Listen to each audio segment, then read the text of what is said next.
1841. Solomon Northup was a free man, talented musician, living with his wife and children in New York. But your life would change in the blink of an eye. Died by a false promise of work, he was drugged, chained, and sold as a slave in the southern United States.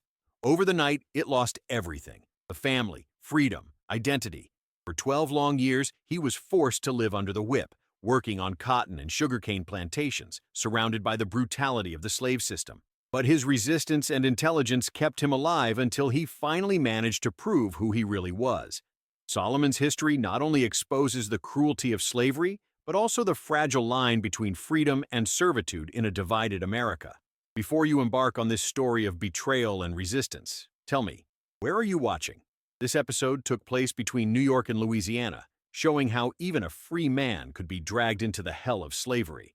For you, the life of Solomon is just an isolated case, or proof that black freedom has never been respected at that time. Subscribe to the channel and leave your opinion in the comments.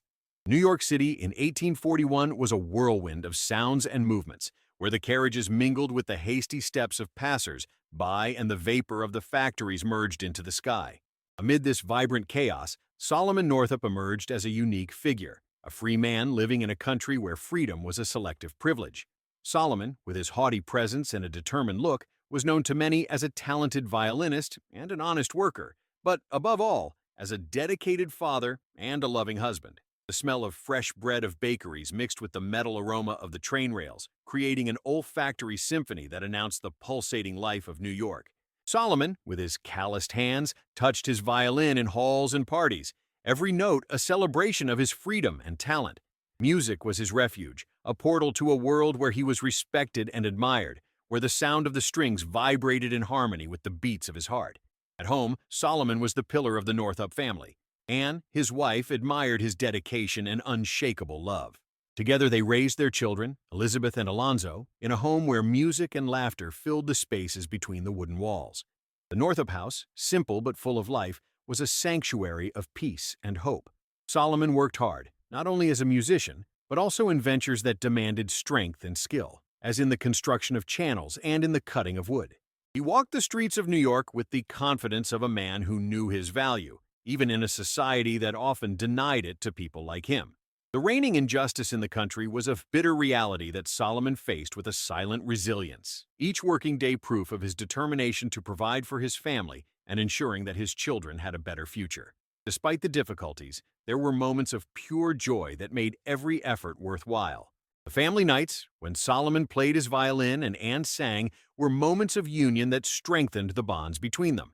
The laughter of the children echoed around the house, while Solomon and Anne exchanged looks that spoke more than any word. New York, with its bustling avenues and its imposing buildings, was more than just the scenery of Solomon's life.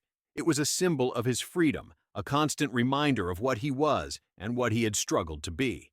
However, under this facade of normality, he hovered a constant shadow, the threat of a world that still insisted on sharing men between free and slaves, between worthy and unworthy. Solomon knew that freedom was fragile and that each day was a battle to keep her. Still, he clung to this freedom with tooth and nail, determined to protect his family and his right to live as a free man. This determination would be tested in ways he could never imagine. But at that moment, Solomon Northup was more than just a free man. He was a symbol of resistance and hope in a world that often seemed devoid of both. Solomon's life in New York, with all his complexities and challenges, was a delicate dance between hope and reality, between dreams and the relentless truth of a divided world. And though Solomon did not know what the future reserved for him, he lived every day with the certainty that while he could touch his violin and look into his children's eyes, he would always find a way to fight for his freedom and dignity. The tempting scent of exotic spices and the stuffy heat of the hall seemed to promise a night of celebration and joy. Solomon Northup, with his well-tuned violin, was prepared to delight another audience. The invitation, delivered by two well-dressed and soft men, promised substantial rewards and an opportunity to show his talent to a new audience. Solomon, always looking for new ways to provide for his family, has readily accepted. Music was your passion, but also your means of livelihood, and any chance to improve your financial situation was welcome. Men, Merrill Brown and Abram Hamilton, had presented themselves as agents of a traveling circus, promising Solomon a trip to Washington, where he awaited him an illustrious audience.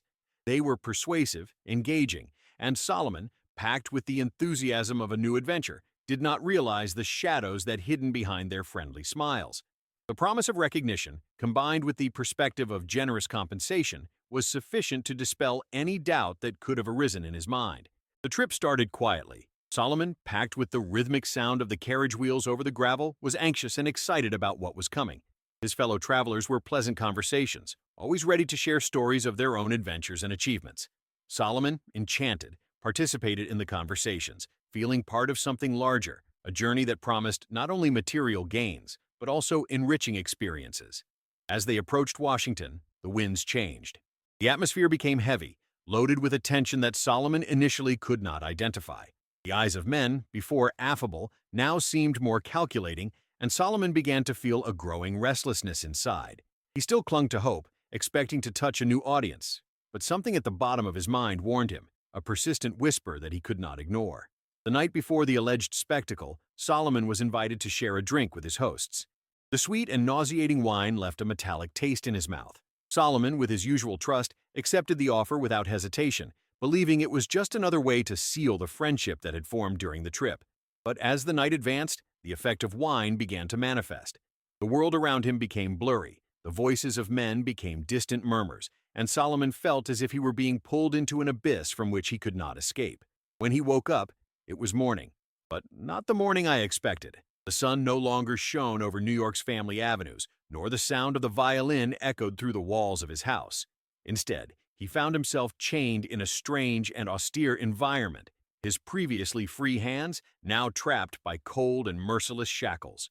The acre smell of sweat and fear permeated the air, and the sound of the chains echoed like a macabre symphony around him. Reality collapsed over him with the strength of a typhoon. Solomon Northup, the free man, had been deceived and had fallen into a deadly trap. At that moment, the injustice of his situation hit him as a knife. He, who had always fought to maintain his freedom in a world that tried to deny it, is now reduced to a number, a commodity in a system that did not recognize his humanity.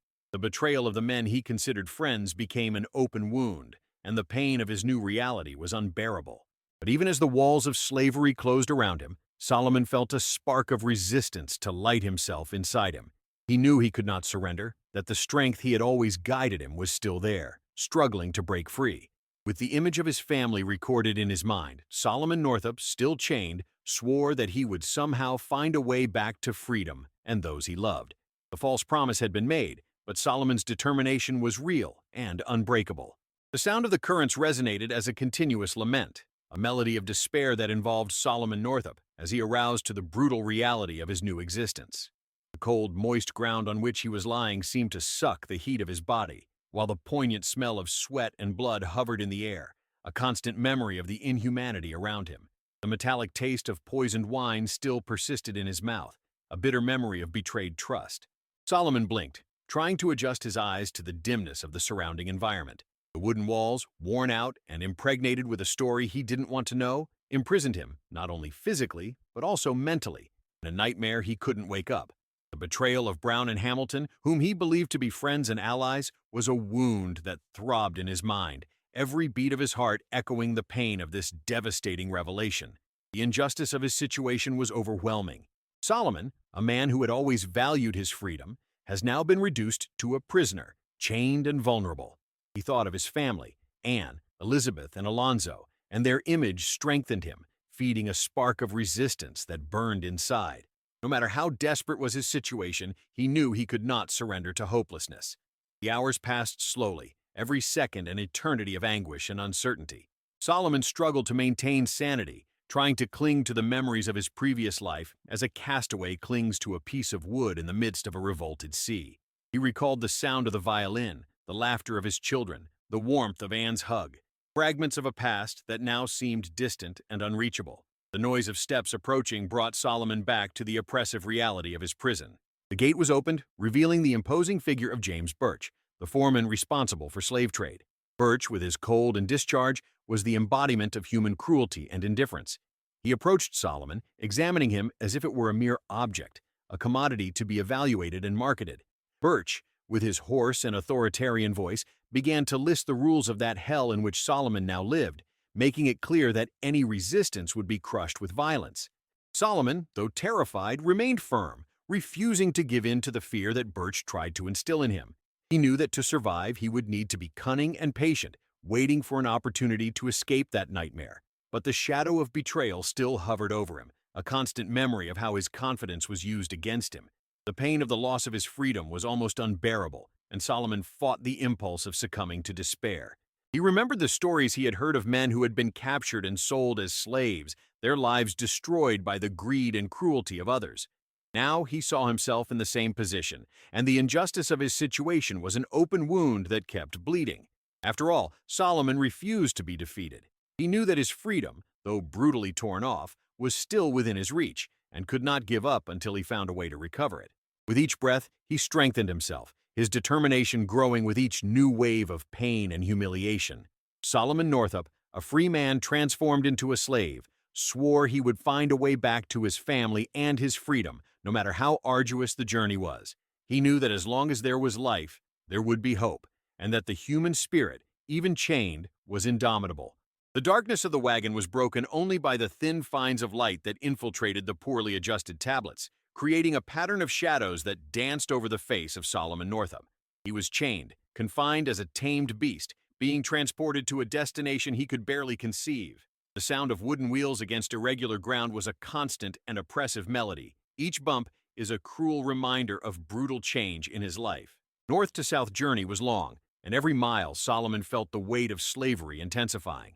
The mood, once familiar and cold, was beginning to make way for suffocating heat that seemed to embrace him in an invisible arrest. Louisiana's air was heavy, loaded with moisture and the sweet and inescapable smell of decay. This new environment was as hostile as the currents that held their wrists and ankles. The other prisoners around them, men and women torn from their lives, shared the same dark fate. His faces were marked by resignation and fear, his opaque eyes reflecting the absence of hope.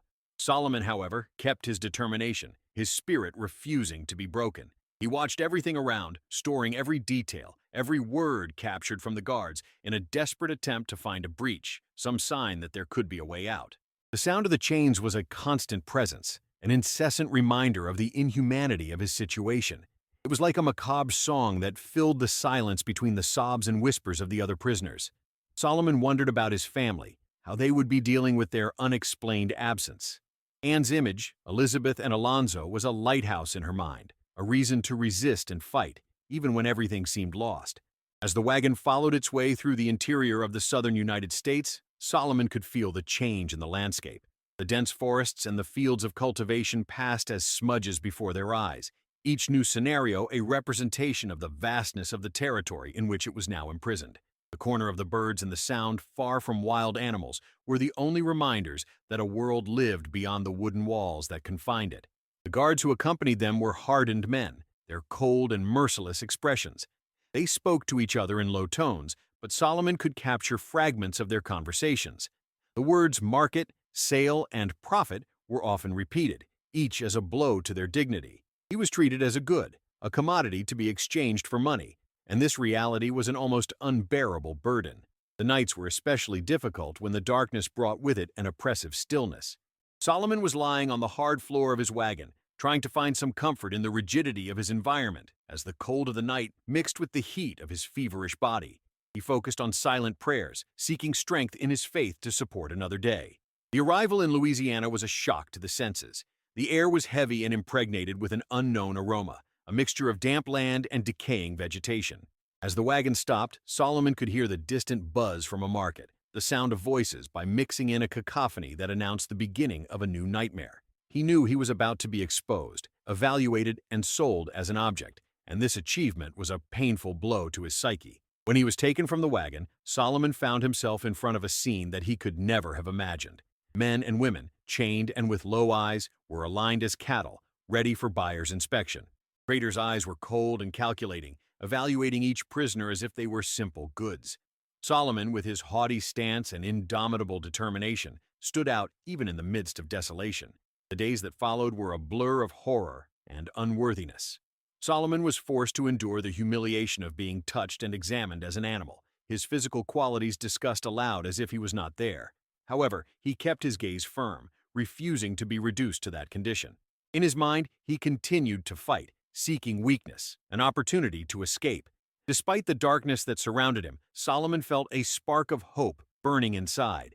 He knew that as long as he could remember who he was and what he had lost, there would always be a chance to break free. And so, in the midst of chaos and cruelty, he swore that no matter how long he took, he would find a way back to freedom and those he loved. The Louisiana sun was ruthless, throwing its scorching heat over the cotton fields that extended to where the view reached. Solomon Northup, now known only as Platt, worked under that merciless sun, his body moving mechanically to the rhythm of the forefront screams. Each cotton pulling was a battle against exhaustion, every drop of sweat a reminder of the nightmare it had turned into. The smell of the earth mixed with the metallic aroma of blood, which occasionally dripped from his injured hands. The days dragged on, an endless sequence of suffering and humiliation. Solomon, a man who had once walked free, was now reduced to a number, a slave among many others in the Edwin Epps plantations. Epps, with his cruel look and sadistic smile, was the embodiment of the despair that Solomon faced daily. He delighted in inflicting pain, using the whip as an extension of his perverse will. Each snap in the air was a prelude to the following agony, a sound that echoed by the plantation as a symphony of despair. The injustice of Solomon's situation was unbearable. He faced the brutality of EPPs, whose cruelty knew no limits. Epps whipped the slaves until his back turned into a tangle of scars, and Solomon was no exception. Each blow was a painful memory of his condition, but he also fed his determination to survive. He knew that his resistance was the only weapon he had against oppression, and clung to her with all his strength. Life in plantations was a constant struggle for survival. The work was exhaustive, and the conditions were inhuman. Slaves were treated worse than animals, deprived of any dignity or hope. Solomon, however, refused to be defeated. He used his intelligence and skills to find ways to support pain and humiliation. His ability with the violin was one of the few things that gave him relief, and he played whenever he had a chance, turning his sadness into music that floated softly under the moonlight. The night brought a temporary relief of the oppressive heat, but it also carried its own horrors. Solomon and the other slaves were confined to tight huts, where they slept in dirty straw squeezed against each other in an attempt to find some comfort. The smell of misery impregnated the air, and the muffled hiccups of his mischief were a constant reminder of the hopelessness that surrounded them. However, even amid such darkness, Solomon found the strength to whisper prayers, asking for a miracle to free him from that infernal existence. The reality of his situation worsened every day, but Solomon refused to lose hope. He made friends among other slaves, forming ties of solidarity that helped him endure daily horrors. Together they shared stories of their old lives, keeping the memories of a time when they were more than mere shadows of themselves.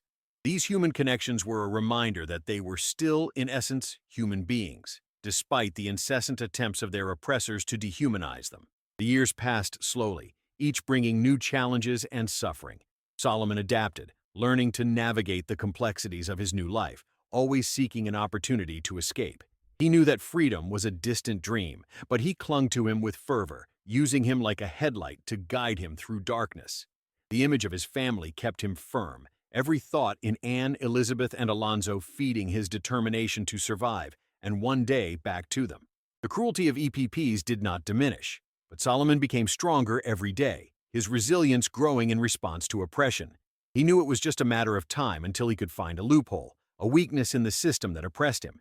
His mind was always alert, observing every detail, every word whispered by the forefront, in search of anything he could use in his favor. Despite the scars that marked his body and soul, Solomon refused to give up. He knew that his story would not end there in Louisiana's cotton fields. The hope of freedom was a flame that burned incessantly inside him, and he was determined to keep her on no matter the cost. Solomon Northup, a man who had lost everything, still had his dignity and determination, and with them he knew he could face anything. As long as there was life, there was hope, and as long as there was hope, Solomon would continue to fight for his freedom and a return to those he loved. Louisiana's suffocating heat was still relentless, but for Solomon Northup, now known as Platt, a new hope began to emerge on the horizon of her slave life. Edwin Epps's plantation, with its endless cotton fields, was a place where oppression was prevailing, and freedom seemed an impossible dream. However, even under the most adverse conditions, Solomon was about to find that he was not alone in his silent struggle. The days dragged like an endless nightmare, but the arrival of Samuel Bass, a Canadian carpenter hired by EPPs, began to change the course of events. Bass was a man of principles, with a strong sense of justice, who was not shaken by the moral indifference of slave society around him. Its presence in the plantation was an anomaly, a breath of fresh air in a suffocating environment. Bass did not hesitate to express his opinions about slavery, calling her abomination in conversations that often left EPPs uncomfortable. Solomon, always observer, noticed the difference in Bass from the beginning. The carpenter treated him with dignity, something that had long been denied him.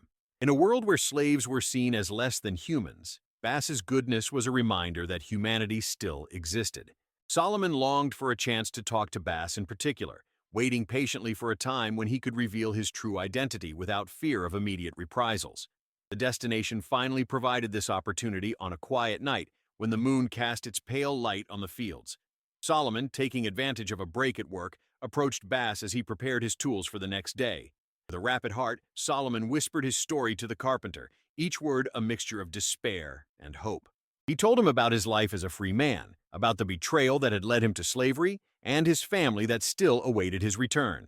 Bass heard carefully, his serious expression reflecting the seriousness of Solomon's revelation. At the end of the story, the carpenter made a solemn promise. He would use all the resources within his reach to help Solomon recover his freedom. This unexpected covenant rekindled hope in Solomon, a flame he feared lost forever. With the support of Bass, Solomon began to elaborate a plan. They knew they couldn't trust anyone in the plantation because the betrayal could mean right death for both. In secret, Bass began to write letters on behalf of Solomon, sending them to contacts in the north that could authenticate his identity as a free man. Each letter was a breath of hope, a message thrown into the wind expecting someone to receive it and care enough to act. Time passed slowly, each day bringing new challenges and dangers. Solomon continued to perform his duties with the same determination as always, his unshakable facade hiding the silent revolution that unfolded inside. He knew that the slightest suspicion could be fatal, so he remained alert, observing every movement of the foregoing and each murmur among the slaves. Friendship with Bass was a balm in his tormented soul. At the rare occasions when they could talk without being disturbed, the two men shared stories and hopes, their words intertwined like a rope that united them in a common purpose. For Solomon, Bass's presence was a constant reminder that goodness and justice still had a place in the world, no matter how dark he could seem. The months became a test of patience and resilience. Solomon knew that his future depended on the success of the plan he and Bass had traced. The risk was immense, but the reward, freedom, was invaluable. Each night, before falling asleep, Solomon prayed by strength and courage, his prayers a wire of connection with a greater power that he expected to be hearing. Finally, one day, came the answer they were waiting so much. A letter from a Bass friend in the north brought confirmation that the authorities had been warned about Solomon's situation. The news was received with joyful joy, as there were still many obstacles to overcome before Solomon could leave the EPP plantation forever. Bass, faithful to his promise, continued to work tirelessly to ensure Solomon's release. He knew the way would be long and dangerous, but was determined to see the broken injustice currents. For Solomon, each day was a roller coaster of emotion, a mixture of renewed hope and a tangible fear that something could go wrong. The hope of freedom was close, and Solomon felt the strength of that possibility growing inside him. He knew he was no longer alone, that he had found an ally willing to risk everything because of him. This unexpected solidarity was a reminder that even in the darker moments, human goodness could shine with a radiant glow. As Solomon awaited the outcome of his struggle for freedom, he clung to hope with all his strength. He knew that the journey was not over, but the promise of a future where he could walk freely, gathered with his family, was a headlight that guided him through darkness. And so, with unshakable determination, Solomon Northup continued to fight, his soul strengthened by the certainty that freedom was within his reach. The warmth of the Louisiana sun seemed stronger than ever while Solomon Northup, or Platt as he was known, performed his daily tasks on the cotton fields. The sweat dripped down his face and body, mingling with the earth that clinging to his skin. He was tired, exhausted with body and soul, but the hope that had been lit by Samuel Bass was still burning in his chest. Each passing day was a day closer to possible freedom, a day closer to finally returning to life stolen. The letters sent by Bass had finally found a way to those who could make a difference. The news came to Washington, where Henry B. Northup, a lawyer and a distant relative of Solomon, learned of his relative's desperate situation. Henry, a man of principles and deeply shocked by the injustice suffered by Solomon, immediately put himself into action. He gathered evidence, letters, and testimonies that confirmed Solomon's identity and freedom, and with this information in hand, left southwards, determined to rescue Solomon from hell in which he lived 12 years ago.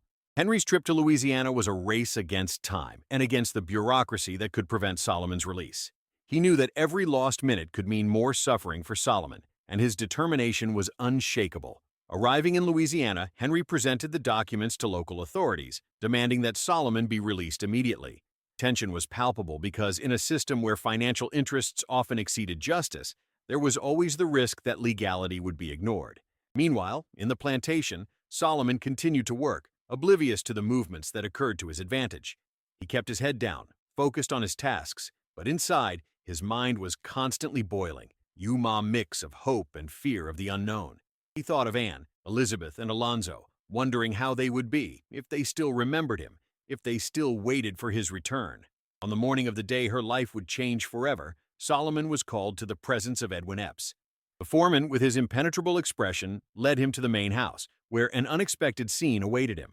Inside the room, Henry B. Northup was standing, accompanied by local authorities. Seeing Solomon, Henry stepped forward, and his eyes filled with excitement as he recognized his relative, a broken but still standing man. Solomon, realizing who was before him, felt an overwhelming wave of emotions.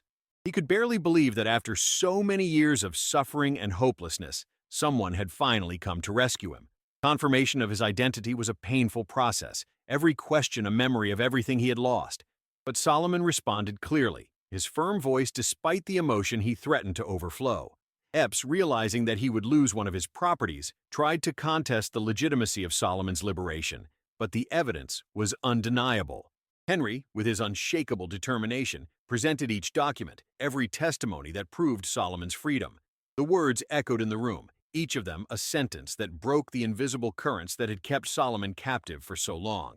When it was finally declared free, Solomon felt an incredible weight being raised from his shoulders. He was free to finally leave the cotton fields, pain, humiliation, and oppression behind their constant companions in the last 12 years. Joy and gratitude in his heart were indescribable, and he clung to Henry, the only tangible connection with the world to which he belonged, and longed to return. The return trip to the north was a healing journey to Solomon. Each mile that drifted him from the EPP plantation was a step toward reconciliation with his past, a step towards true freedom. He shared his experiences with Henry, each story a scar on his soul that was beginning to heal with the perspective of a better future. Upon arriving home, Solomon was received by Anne, Elizabeth, and Alonzo, his faces marked by time, but still full of love and longing. The reunion was a moment of pure emotion, tears and hugs that symbolized the end of a nightmare and the beginning of a new life. Solomon, finally gathered with his family, knew the fight was over, but the memory of everything he had lived would never abandon him. The story of Solomon Northup was not only that of a man who had recovered his freedom, but a testimony of the indomitable human spirit. His struggle and resilience were a lighthouse for all those who faced injustice and oppression, proof that even in the darker circumstances, hope and determination could prevail. Solomon, now free, devoted himself to telling his story, hoping that his experience could help illuminate the way to a future where freedom was an inalienable right to all. The morning light penetrated gently through the windows of the small office where Solomon Northup was, the pen sliding on the paper with an almost furious determination. Each written word was like an exorcisation, an act of liberation that transformed its pain into a weapon against injustice. The ink flowed like a river of memories, each line full of experiences that had marked his soul, but now had the power to change the course of history. 12 years of slavery was not just an account. It was a visceral cry that echoed the pain and humiliation of a stolen life. Solomon wrote with brutal honesty, without adornments or euphemisms, exposing the open wounds of slavery with clarity that did not allow indifference. He described the suffocating heat of the cotton fields, the cruel crack of the whip, and the empty look of those who lost everything. Each word was a brick in building a monument to resistance and truth. The publication of his autobiography in 1853 was as an overwhelming storm that swept the awareness of a divided country. Readers, many of whom had never witnessed the brutality of slavery, were forced to face the raw and relentless reality that Solomon had lived. He spared no one of the truth, exposing the hypocrisy of a society that was proud of his freedom as he denied humanity in so many. The impact of the book was immediate and deep. Solomon's words reverberated like thunder, awakening those who were dormant in ignorance and apathy. The testimony of a man who had had everything torn out, but who had remained firm in his dignity, was impossible to ignore. Solomon's narrative was not just an accusation tying against the horrors of slavery, but also an urgent appeal for change, a cry for justice that could no longer be silenced. In literary halls and abolitionist meetings, 12 Years of Slavery has become an essential text, feeding fervent debates and inspiring concrete actions. Politicians and activists cited Solomon's experiences as an irrefutable proof of the need to abolish slavery, using its history as a powerful tool in the struggle for emancipation. Solomon's book transcended the barriers of race and class, playing hearts and minds of all who dare to read it. But Solomon's influence was not limited to printed words. He became an active voice in the abolitionist movement, traveling through cities and villages, telling his first-person history to those willing to listen. In each lecture, Solomon brought to life the reality of shackles and whip, not to pity, but to incite action. He believed in the power of truth to transform hearts and thus transform society. Solomon's presence at abolitionist events was a constant reminder that the struggle for freedom was not just a matter of principles, but a matter of real lives, people who had suffered and fought for their right to exist as human beings. He inspired many to join the cause, to rise against injustice, and to fight for a future where freedom was not a privilege, but an inalienable right of all.